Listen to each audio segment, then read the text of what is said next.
Украл 32 миллиарда долларов, занимался отмыванием государственных денег через криптовалюту, имея десяток уголовных обвинений, подозревается в коррупционных махинациях США, и все это про одного человека по имени Сэм Бэнкман-Фрид. Несмотря на такое огромное количество обвинений, Кудрявый до сих пор находится на свободе, а все потому, что его отправили из грязной багамской тюрьмы в Америку, где ему удалось получить освобождение под залог в размере 250 миллионов долларов. И стоит отметить, что это самый большой залог в истории США. Но знаете, в чем проблема? Сэм не заплатил ни единой копейки из своего кармана, ведь залогом стал дом его родителей. Да, вот этот дом, и я не понимаю, почему его оценили аж в 250 миллионов. Ведь за такие деньги можно полрайона выкупить, но дом это полбеды, и с ним мы еще разберемся. После того, как Сэм получил домашний арест, его заметили в аэропорту, где он без всякого труда сидел в своем компьютере, а также имел доступ к телефону, что категорически непозволительно людям, находящимся под следствием. Если вы думаете, что Кудрявый еще не в тюрьме, потому что в суде не хватает доказательств, вы будете неправы. Сэма начинают сливать его же партнеры, которые уже признались, что помогали Кудрявому осуществлять все преступные махинации. А знаете, почему Сэм до сих пор не в тюрьме? Да потому что он имеет прямые связи с правительством США, регулирующими органами, а также президентом Америки. Крах FTX уже давно вышел за грани криптоиндустрии, и это масштабная проблема, которая показала, как правительство США может брать миллиардные взятки и закрывать глаза абсолютно на все. Поэтому сегодня вы узнаете, как Сэм получил освобождение под залог, почему в FTX работали бывшие сотрудники SEC, зачем Кудрявый посещал Белый дом и как Бэнкман-Фрид отмыл 32 миллиарда долларов для правительства США.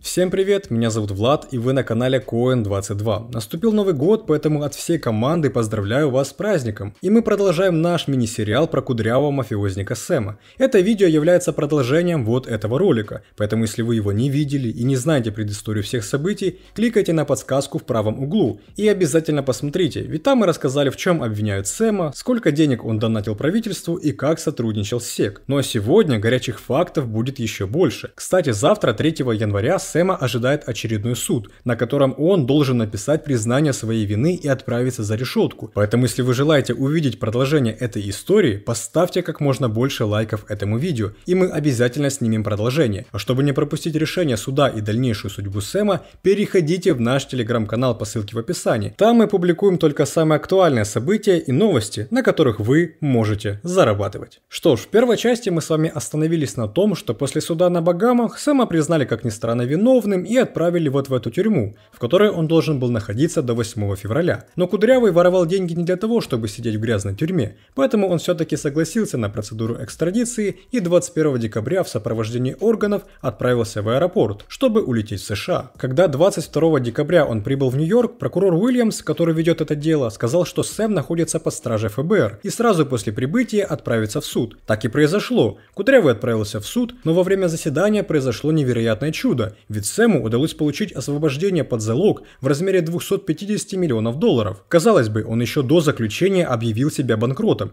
и у него осталось всего 100 тысяч долларов. Но в качестве залога ему разрешили использовать дом родителей. Правда, залогом не все так просто, как кажется. Сейчас объясню. Как я говорил в начале, такой дом не может стоить 250 миллионов. Его цена составляет не более 5-8. Так почему же Сэма отпустили? Кудрявый не приносил чемоданы с наличкой, чтобы получить освобождение. Этот залог является своеобразной распиской. То есть, если он в будущем не явится в суд или нарушит условия освобождения, его мало того, что заберут в тюрьму, так еще и заставят платить эти деньги. Получается, что Кудрявый не заплатил ни копейки? Почти. По условиям этой расписки он должен заплатить только 10% от залога, то есть 25 миллионов долларов. Но и тут проблема. Кудрявый же банкрот. Но любимый сын стоит гораздо дороже, поэтому за Кудрявого заплатили его родители, поставив под залог свой дом в Калифорнии, часть денег они взяли из своих сбережений, а часть добавили пару родственников. Всем бы таких родителей и родственников, но мы с вами прекрасно понимаем, чьи на самом деле это деньги. Собственно, все, что получил Сэм за кражу 32 миллиардов долларов, так это GPS-браслет на ногу и каникулы со своими родителями. Конечно, можно закрыть глаза на домашний арест и залог, но когда появилась информация, что Кудрявого заметили в аэропорту со своим компьютером и телефоном,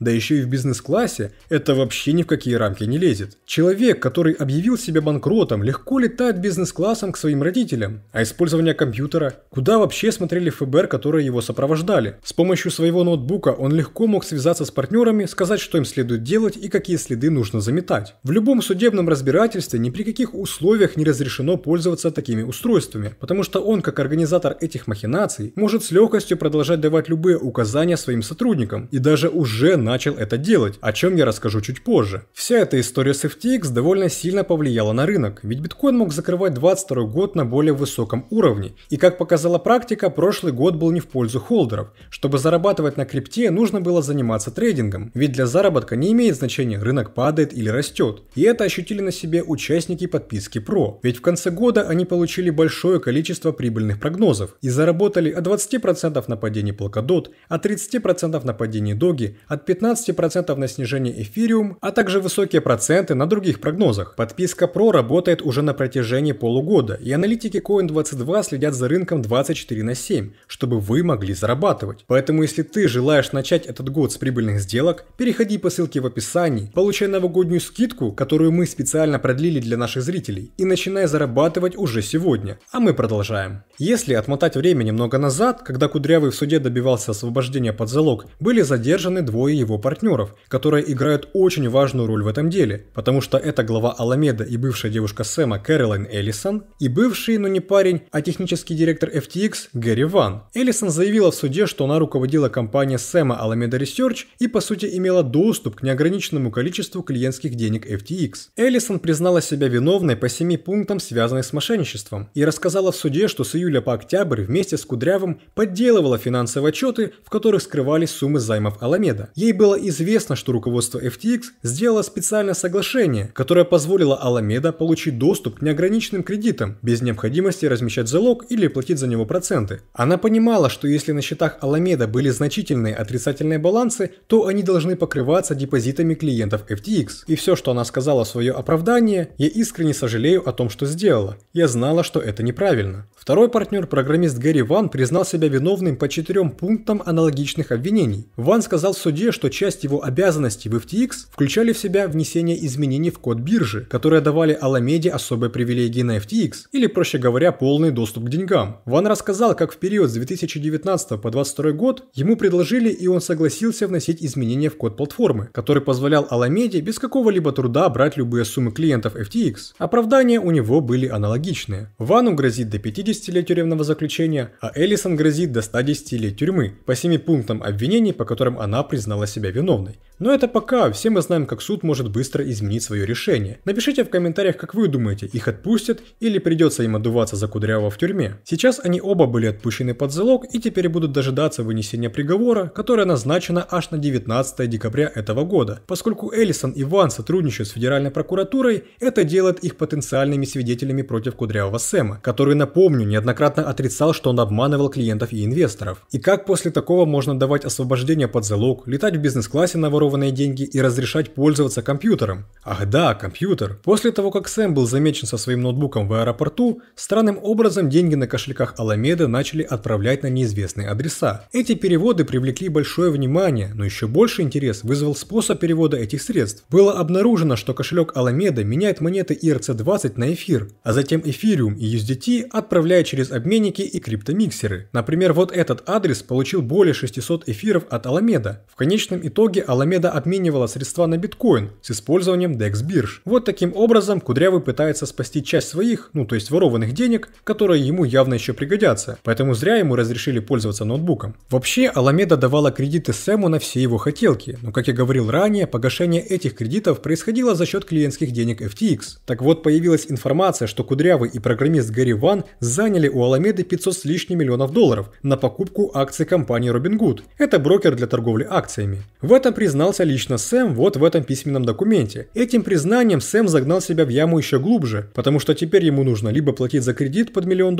либо признавать, что кредит он выплачивать не собирался, и использовал деньги клиентов биржи. Пакетом из 56 миллионов акций Robinhood владеет не только Сэм, а еще 2 организации, и, как вы понимаете, каждая из них претендует на свою долю, особенно Кудрявый, потому что ему нужны деньги для суда. Но если Сэм продолжит требовать долю своих акций, это станет дополнительным доказательством, что он воровал деньги клиентов. Наверное, вы сейчас смотрите и удивляетесь, как одному кудрявому парню удалось годами строить такую мошенническую корпорацию и не загреметь в тюрьму. Меня этот вопрос тоже интересует, и ответ на него есть. Сэм, масштабируя FTX, все время был рядом с правительством США и со всеми регулирующими органами. Чтобы вы понимали, в FTX работало большое количество бывших сотрудников SEC, а также валютного регулятора CFTC, которые помогали Сэму добиться регулирования FTX. Эту информацию получили благодаря электронной почте генерального юридического консультанта SEC. В письмах можно узнать, что главный консультант FTX Райан Миллер ранее был юристом Гэри Генслера, когда он был директором CFTC, который в настоящее время является главой SEC. Марк Ветин, который работал на Сэма, ранее был директором и комиссаром CFTC, после того, как был назначен на эту должность президентом Обамой. Также Джилл Саммерс, еще один бывший комиссар Форекс-регулятора, работал в FTX. А Миллер вообще организовал ужин в октябре 2021 года для кудрявого Сэма и Дэна Берковица, который сейчас является юрконсультантом SEC. Миллер также пригласил комиссара CFTC Дон Стампа на ужин с Сэмом и предлагал посетить офисы FTX в Чикаго 3 ноября 2021 года. SEC отказалась комментировать роль Берковица в текущем деле против Бэнкмана-Фрида и других участников, связанных с FTX.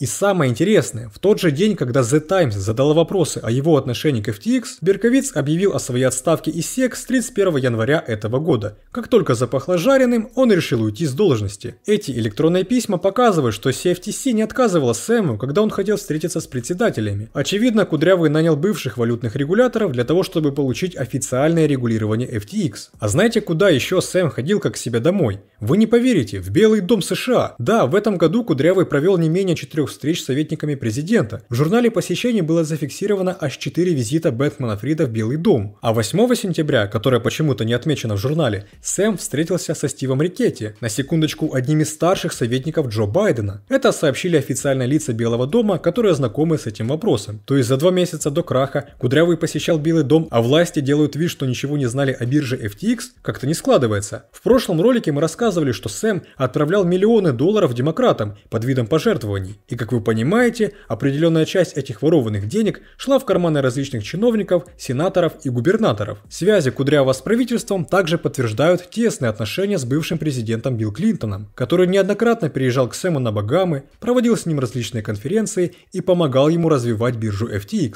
Таким образом, Кудрявый выстроил огромную мошенническую империю, которая воровала деньги клиентов FTX, переводила на счета Аламеда, а уже с них или лично от Сэма эти деньги отправлялись прямиком в Белый дом, где распределялись между регуляторами и чиновниками, которые влияли на продвижение биржи. И после этого Кудрявому можно было обсуждать любые вопросы касательно FTX на уровне государства. На самом деле любая официальная проверка или простой аудит мог заметить проблемы с резервами FTX. Я более чем уверен, что это коррупционная схема, которая строилась годами, и если бы люди не начали массово выводить деньги, Сэм спокойно продолжал бы воровать и платить государству, чтобы те закрывали на все глаза. И лично меня такие новости просто шокируют, ведь в США, которая является примером для многих стран, происходят такие вещи. Это просто ужас. Я понимаю, что не все святые, но не до такой же степени. Завтра Сэма ожидает очередной суд, и, как утверждают, он должен написать признание по всем 8 пунктам обвинений и дожидаться окончательного решения судьи. Вот такую запятую ставит эта история на данный момент. Не знаю, чем нас будет удивлять Кудрявый завтра на суде, но знаю одно, что просто так это дело не закроют. Ведь поднялось такое огромное количество грязи, что США придется оправдываться очень долго. Что будет на завтрашнем суде, вы узнаете в нашем телеграм-канале, так что подписывайтесь.